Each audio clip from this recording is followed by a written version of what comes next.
Hey everyone, you're here with the Vigilant Christian Mario, and you're here for another edition of New World Order Exposed. In today's video, I wanted to share this video that I found on Red Pill Revolution's YouTube channel called ISIS Exposed 100% as CIA Operation. The next Bin Laden is here, don't be fooled. I felt like it was very important to share this information in my New World Order Exposed series because in the past we've been fooled by the New World Order Illuminati with things like Al-Qaeda. Now, Al-Qaeda was actually created by the CIA, was CIA funded, owned, and operated. And again, what we're going to have now is ISIS is going to act as another front for the CIA, and they're going to probably use it to blame the next false flag attack on. So that's what we're going to talk about in today's video. Now, if that just went over your head, what I'll do is in the description section you can find my playlist for the New World Order Exposed. The New World Order is a real thing that is happening. It is no longer a conspiracy theory. Those people who are putting it in place are even speaking out that they're doing it. They're public about their plans and desires to bring about a New World Order. So what I would just advise you to do is definitely check this playlist out, get educated on the various topics of the New World Order. So what we're going to do here is what I'm going to do is just play the video and I'm going to comment and give you my feedback on top of Red Pill. So let's get into it. Growing concern that the terror tirade in Iraq will soon be coming here to the United States. The seeds of 9/11s are being planted all over Iraq and Syria. You don't have to believe me. This is what they're telling you they're going to do. Now, I want you to notice something here. It says on the screen, terror talk, because the news channel, that's what they're there to do. Feed terror, terror, terror, be scared. There's a terrorist. You need more security. You need to give up more of your freedoms because there's a terrorist in your garbage and you're going to come out at night and there's a ISIS terrorist and he's going to come and he's going to steal your child. Give us your rights. No, okay? It's a fear tactic. So they pump the public so full of fear that the public just hands over all their rights and their freedoms. And that's what's happening with these false flag operations. That's the point of them. So pay particular attention to the words that you're going to see being put on your screen. They are the psychological masters, okay, when it comes to psychological warfare. They know our minds, the ins and out of how to program us. So they know how to program us. They're flashing the word terror and they're saying scary things in order to scare people who wouldn't know any better. I am concerned, and I think all Americans should be concerned. I guarantee you this is a problem that we will have to face. And we're either going to face it in New York City or we're going to face it here. Well, that is pretty scary. With more on the threat, Peter Johnson Jr. joins us live. Yeah, good morning, Steve. And I think all we have to do is look at the words of Colonel Kenneth King, who's the former commander at Camp Bucca prison in Iraq. Let's see his experience. And that's the fear coming to a city, including New York, as a result of what they're doing. It's important to understand who al-Baghdadi is. He's got a PhD in Islamic studies from Baghdad University. So now they're going to present their boogeyman, their justifications for why the American public should be fearful of this individual. They do this all the time. It's just another boogeyman coming to the scene, just like Osama bin Laden in the past. He was, again, CIA funded, a CIA agent at some point. This is just insane what's going on. He's considered one of the most brutal leaders in the world now. His nickname is the Invisible Sheik. He was detained at Camp Bucca, as you know, and then pushed out of Al-Qaeda in 2013. And now we know that there's a $10 million bounty for his death.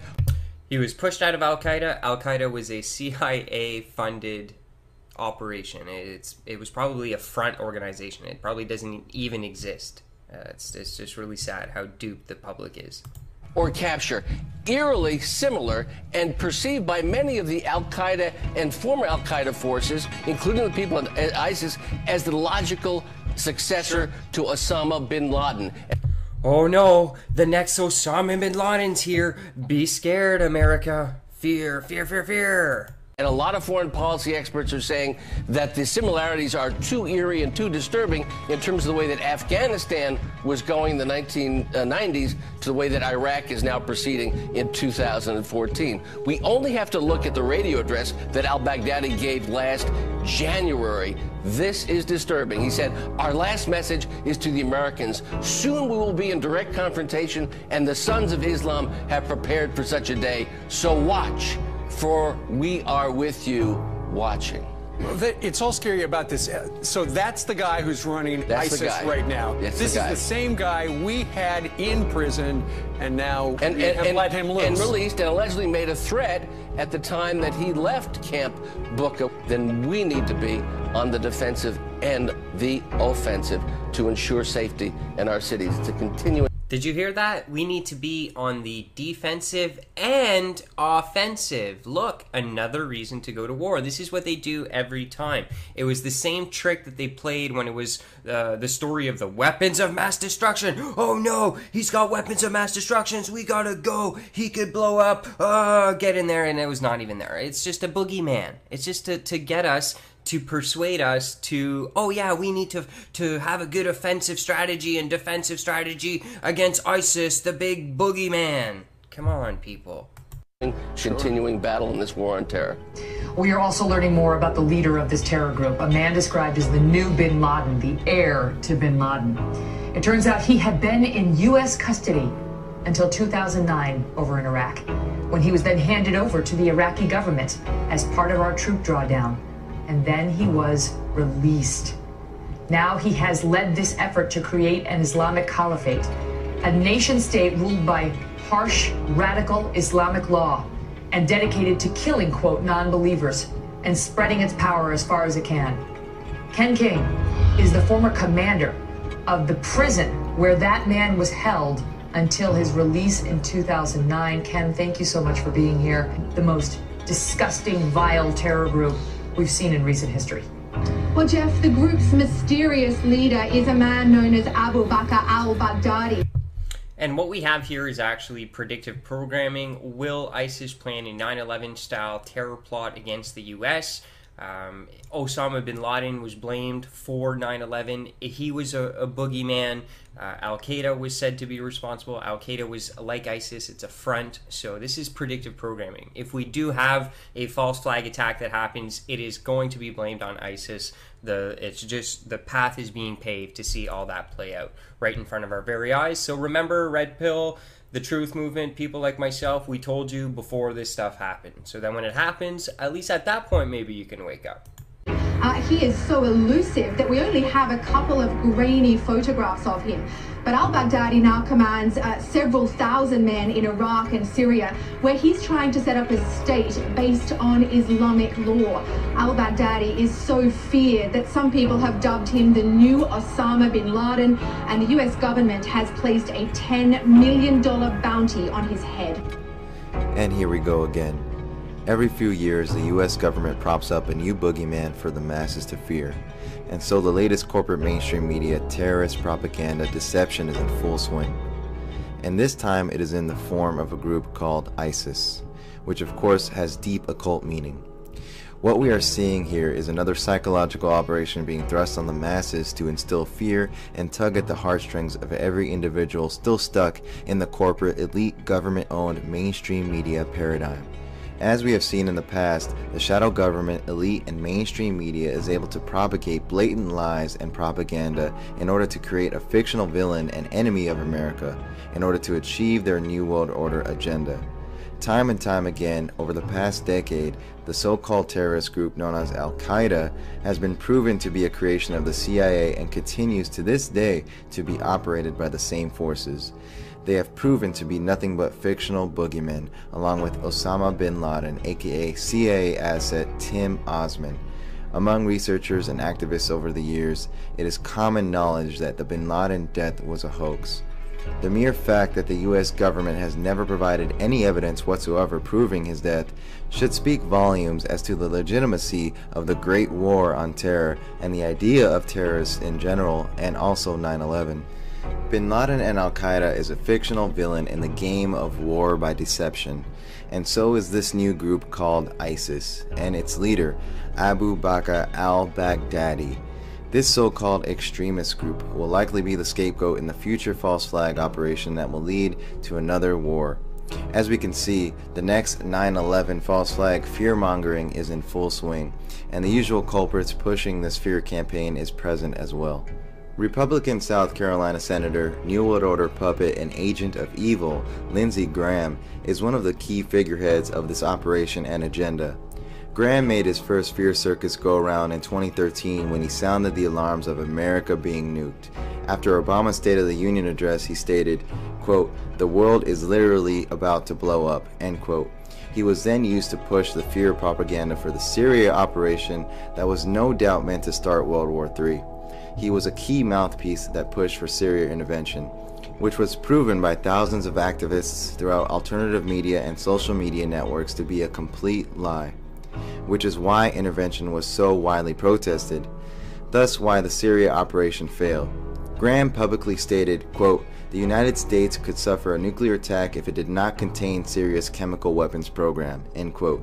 And, quote, "I believe that if we get Syria wrong within 6 months, and you can quote me on this, there will be a war between Iran and Israel over their nuclear program," end quote. And last but not least, Graham told a crowd in South Carolina, quote, "My fear is that it won't come to America on top of a missile, it'll come in the belly of a ship in the Charleston or New York harbor," end quote. And now he is at it again for their ISIS-Iraq operation. They use the same old puppet mouthpieces because they know the masses will not be paying attention or care. The next 9/11 is coming from here.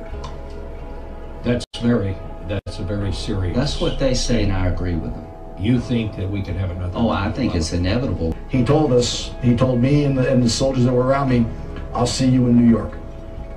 That is just chilling. This man, Abu Bakr al-Baghdadi, has his eye on New York and his intentions are evil. I'll see you guys in New York.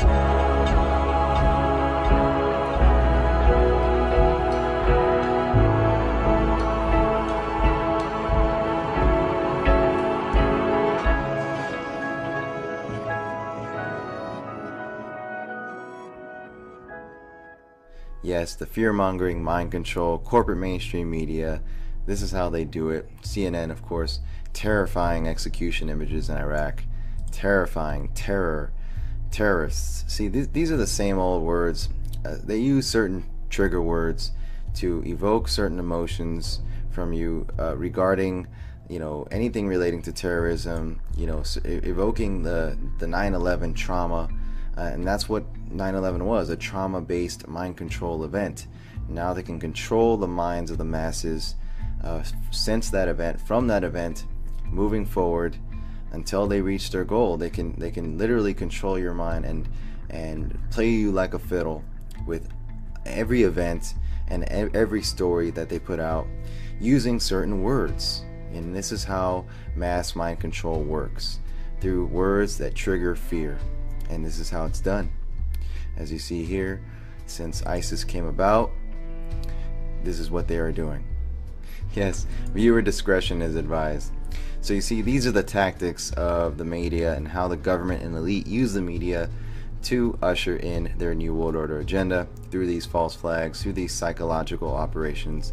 And remember, under the 2012 NDAA, and I covered this already, but propaganda, aka lying, aka bullshitting the public, is legal. It is in fact legal under the 2012 NDAA to lie to the masses, to basically execute psychological operations on the masses. And it is legal. There's not a damn thing we can do about it. We can't prosecute the media. We can't do a damn thing because it is legal under 2012 NDAA. And again, remember the occult significance of the word Isis. It's an Egyptian goddess and deity that is a favorite of the occult mysteries and secret societies that run this planet. So it's no coincidence here, this terrorist so-called extremist group called ISIS. And what do we have here? Is it also merely a coincidence, merely coincidental, that there's a contractor, US government, called ISIS? Yes, Oh, coincidence, I'm sure. ISIS provides worldwide security, intelligence, technology, and training to government and private enterprises. Our Washington, D.C. office is located in Ronald Reagan Building. We are dedicated to supporting our national defense and security departments, as well as government contractors and private business, with mission-critical services performed by highly skilled experts in their fields. Interesting. U.S. Armed Forces, U.S. government, and prime contractors on the ground in such strategic environments as the Middle East. See our locations map at the bottom. Multinational forces, Iraq, theater-wide security services. Interesting choice word. Theater-wide. Department of Defense, DOD. Anything else in Iraq? Sure. Iraqi voting legislature. Personal protective services, Iraq Coalition for Peace. Client, contract, supported organization. As you can see, now you know who is really ISIS, who is really behind ISIS and this entire operation. A steady buildup of particular stories that have a subliminal resonance with September 11, 2001. In other words, these subliminal resonance functions to trigger the trauma of September 11. And people begin to experience levels of fear. They're being re-traumatized in essence. The psychological warfare is usually issued through fear. There's your fear. And usually this fear comes out of a trauma. A traumatic event. Any traumatizing event, media uses this to its advantage. I mean, that's some serious mind control propaganda if you all really think about it. This one event, this traumatizing effect of this event and how it has impacted our subconscious mind is truly profound. In terms of, real quickly here, Osama bin Laden, the way that people were led to believe in this illusion was through computer-generated images. What they did was they gave people computer-generated images that looked like video games, and they said, look, here, SEAL Team 6 went in and assassinated Osama bin Laden. And many people said, oh, wow, that's true, it happened. And officials say, experts say, that's all manipulation too. When they say experts, officials say, someone speaking on anonymity, that's all media manipulation. It was fascinating to me because when I think it was ABC, they were this whole big production about SEAL Team 6, and they carried it on for they kept talking about it like for weeks. And now new reports, we have this new evidence, and we now have this new report, and here is what took place. Here's what we know. That's what they use. Here's what we know. And then they start showing these computer generated images, and it looks like a video game. And they show this, these group of SEALs, but it's really just a video game. It's virtual reality, and they go through and they're fighting in this, the first floor. They go up the stairs, they shoot Osama bin Laden's son, and they have it's just all computer-generated images, and they're talking as if this is an actual evidence and proof that this actually took place. So y'all notice everything we hear around September 11th, since September 11, 2001, you start to hear stories about terrorism. Nothing ever happens though, right? We've heard a new terror plot from Al-Qaeda. We heard about this from the treasure trove of information that we got from Osama bin Laden. Y'all remember that? That's foolishness. We got a treasure trove of information, and we have an idea that there's going to be a terror attack. And it's been going on for the last 11 years. Does anything ever happen? No. Why issue that programming then? That's the question. It's just programming. It's triggering the trauma of September 11, 2001. So this date is important because it ties Osama bin Laden to September 11. When people say September 11, or when they say Osama bin Laden, there's a subliminal association that's made between the two. Because Osama bin Laden is said to be the mastermind, supposedly, of these terrorist attacks. There's 4 things I have to say before I move on. 4 points. There's 4 stages to this. Number 1, trauma. So in the case of my grandmother being killed by a gunfire, that's the trauma. Out of the trauma comes forth fear. Out of the fear comes forth the externalization of power. And out of the externalization of power comes control. Y'all got that? Let's superimpose September 11, 2001. Same process applies. You ever have that feeling where you're not sure if you're awake or still dreaming? I know exactly what you mean. All right, so there you have ISIS Exposed by Red Pill Revolution. What I'd also like to direct you to is the resources that are left in the description section. I definitely recommend for you to check these out. It's a lot to understand these things, especially because the information is kept away from the general public. But if you do your own proactive research, you can definitely figure this stuff out. So I hope this was a blessing to you, and thanks for watching. This is The Vigilant Christian. God bless, and stay vigilant.